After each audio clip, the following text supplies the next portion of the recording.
Good morning students. महाविद्यालय के YouTube channel पर आपका हार्दिक स्वागत है। पहले के वीडियो में अपन शीत युद्ध का अर्थ, कारण और प्रकार ये सारी चीज़ें पढ़ चुके हैं। अभी अपन शीत युद्ध के अंत के बारे में पढ़ेंगे कि शीत युद्ध का अंत है वो किस तरीके से हुआ। तो 1945 से, जैसा कि आपने पहले पढ़ा था, शीत युद्ध शुरू हुआ था। 1945 से 1985 तक का काल है वो शीत युद्ध के काल का माना जाता है। 85 के बाद ऐसी घटनाएं भी जिन्होंने 1991 यानी 1991 तक आते आते शीत युद्ध को समाप्त कर दिया। अब शीत युद्ध की जो समाप्ति की दिशा में निम्नलिखित समझौते और शिखर वार्ताएं भी जिनका घटनाक्रम है वो इस प्रकार से उल्लेखनीय है कि पहला, जैसे जिनेवा वार्ता महत्वपूर्ण घटनाक्रम माना जाता है शीत युद्ध का, जो नवंबर 1985 में हुआ। इस जिनेवा वार्ता में रोनाल्ड रीगन और गार्बाचेव, ये दो लोग थे जिन्होंने जिनेवा वार्ता में बहुत अहम भूमिका अदा की।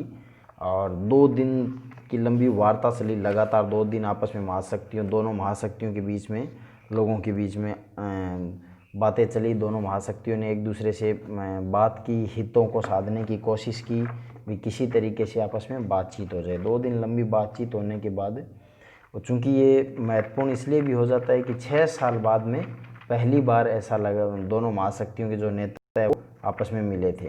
तो इस कारण ये और ज़्यादा महत्वपूर्ण हो जाता है कि इतने लंबे टाइम के बाद में दोनों महाशक्तियों के नेता है वो आपस में मिले। और ये जो जिनेवा वार्ता हुई, इस जिनेवा वार्ता में कुछ चीज़ें हुई, जैसे परमाणु युद्ध निषेध कर दिया गया कि अगर परमाणु युद्ध है उसको अपन नहीं मानेंगे ये। और उसके अलावा निशस्त्रीकरण पर बात की और आपसी यात्राएं करनी शुरू की। हथियारों की होड़ है, निशस्त्रीकरण का मतलब हथियारों की होड़ है, उसको ख़त्म कर दिया गया। रासायनिक हथियारों पर नियंत्रण निषेध लगा दिया गया।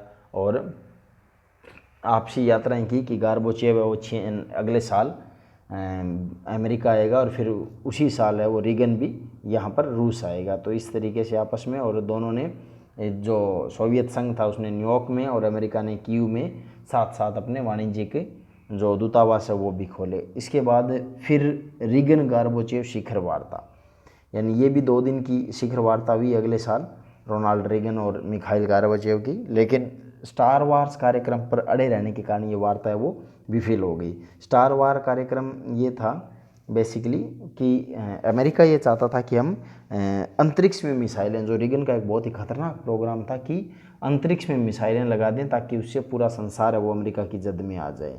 तो जो रीगन थे, उन्होंने जब वो अपने वहाँ से आ रहे थे तभी उन्होंने कहा था कि स्टार वार कार्यक्रम है वो प्रायोगिक शोध और परीक्षण तक सीमित रखने का प्रस्ताव है, सोवियत प्रस्ताव है, उन्हें मान्य नहीं है। जबकि गार्बाचेव ने कहा कि सोवियत संघ को सामरिक दृष्टि से महत्वपूर्ण आणविक अस्त्रों से वंचित करके अमेरिका को अंतरिक्ष में हथियार तैनात करने की छूट दे देते तो वह पागल ही कहलाते। यानी आपस में उन्होंने, रूस ने इनसे, अमेरिका वालों से आग्रह किया था कि आप अपना जो स्टार वार प्रोग्राम है उसको प्रायोगिक शोध और परीक्षण तक सीमित रख लो, जो अमेरिका ने मना कर दिया। तो जिसके कारण रीगन वो स्टार वार्स पर अड़े रहे और उसकी बदौलत परिणाम ये हुआ कि ये जो वार्ता है वो पूरी तरीके से, मतलब इतनी अच्छी, जितना बेहतरीन था, मतलब एक नया इतिहास बनाने का जो अवसर था वो अवसर को खो दिया गया। उसके बाद में सैन्य जानकारी देने पर सहमत हो गए, यानी सितंबर 1987 में अमेरिका और यूएसएसआर के बीच इस समझौते पर हस्ताक्षर हुए, जिसमें एक दूसरे को सैन्य जानकारी देनी हुई। और इस समझौते के अंतर्गत है वो मॉस्को और वाशिंगटन दोनों में परमाणु जोखिम निस्तारण केंद्र खोले जाने की भी सहमति हुई। फिर शिखर वार्ता और INFT संधि पर हस्ताक्षर हो गए 9 दिसंबर 1987। INFT मतलब intermediate range nuclear force treaty, ये 9 दिसंबर 1987 की हुई। 3 दिवसीय शिखर वार्ता में INF संधि पर हस्ताक्षर हुए, जिसके अंतर्गत दोनों देशों ने मध्यम और कम दूरी के प्रक्षेपास्त्रों को नष्ट करने पर सहमत हो गए। यह संधि इसलिए महत्वपूर्ण थी कि यह निशस्त्रीकरण की तरफ पहला समझौता और रचनात्मक सुधार का प्रतीक था। और इस संधि का जो अन्य भी महत्व था, क्योंकि दोनों महाशक्तियाँ को युद्ध रोकने का दृढ़ संकल्प लिया, निशस्त्रीकरण की तरफ पहला समझौता था। और इसमें निशस्त्रीकरण के मार्ग में सबसे बड़ी जो रुकावट थी उसको भी संधि ने दूर कर दिया। दोनों महाशक्तियाँ जांच प्रक्रिया और मॉनिटरिंग इत्यादि पर भी राजी हो गई थी। तो इन्होंने आपसी हथियार है उनको नष्ट किया जाना, लगभग 1200 के आसपास हथियार है वो इस शिखर वार्ता के दौरान नष्ट किए जाने से पॉसिबल हुआ। फिर इनकी चतुर्थ वार्ता भी 1988 में जून 1988 में, और इसमें भूमिगत परमाणु विस्फोटों की साझा जांच और हथियारों संबंधी सूचना देने पर दोनों के हस्ताक्षर हुए थे।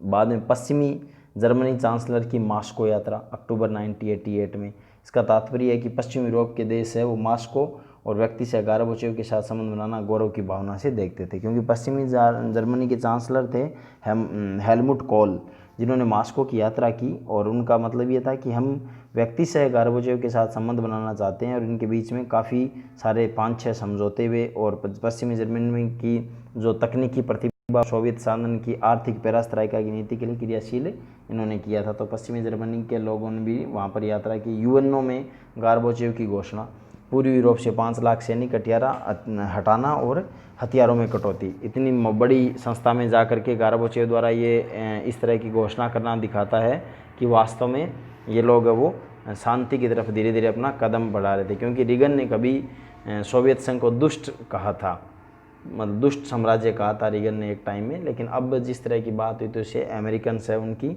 जो आपसी जो उनके प्रति एक धारणा थी उनको बदलने के लिए मजबूर कर दिया।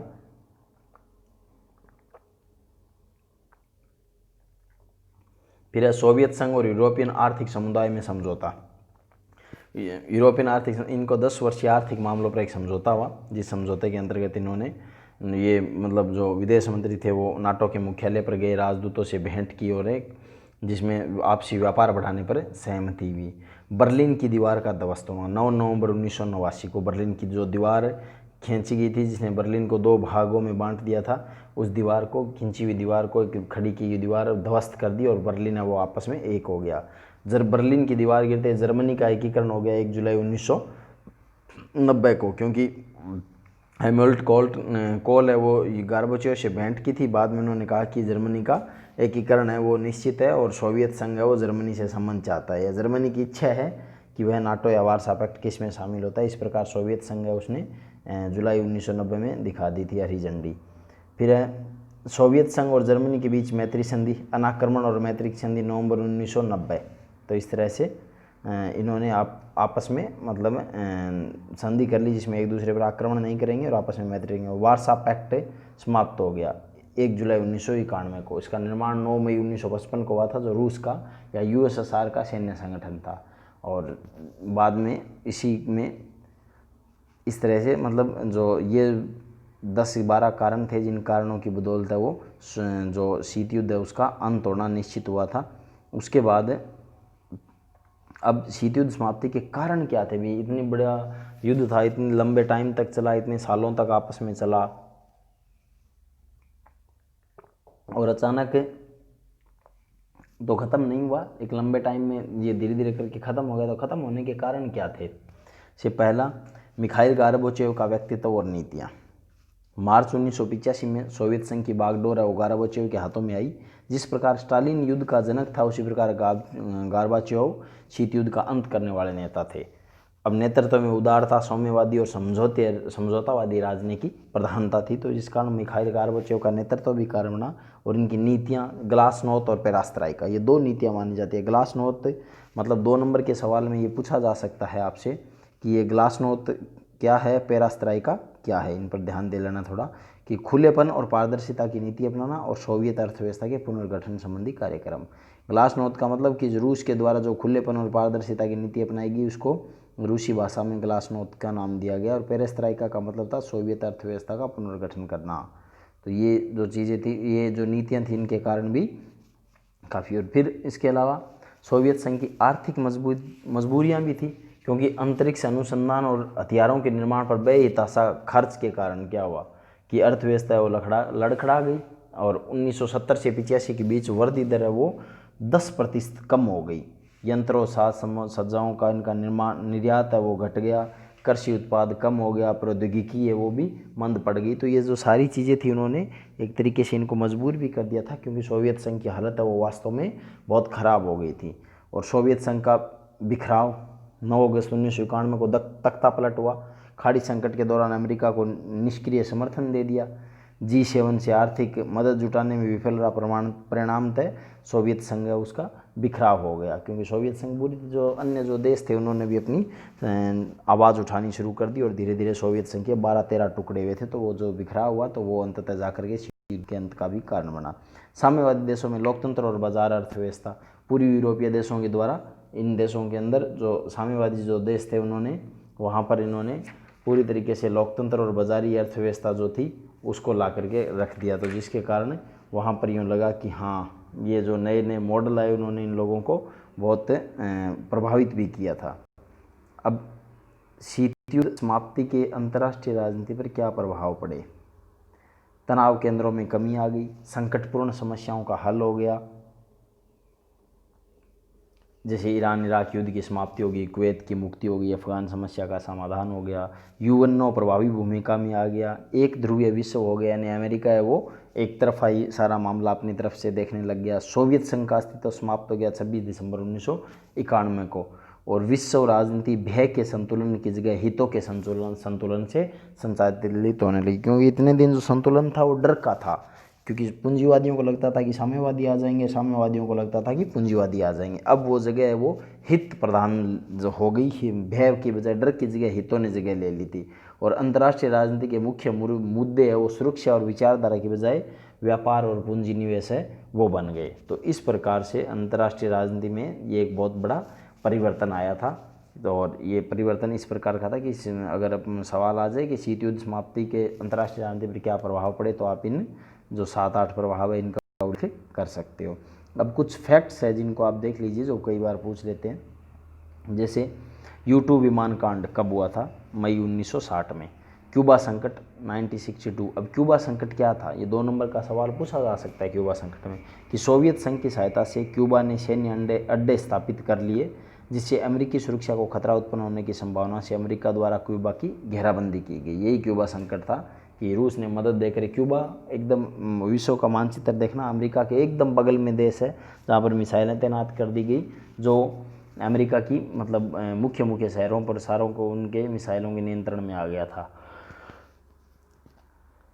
तो इसी स्थिति में अमेरिका ने पूरे क्यूबा को चारों तरफ से घेर लिया था। इधर से सोवियत संघ के जहाज वो आ रहे थे, तो इस तरह की स्थिति जो थी उसको क्यूबा संकट के नाम से जाना गया। अफगानिस्तान में सोवियत संघ का हस्तक्षेप 1979 में, बर्लिन की दीवार गिरना 1989, जर्मनी का एकीकरण 1990 और सोवियत संघ का विघटन 1991।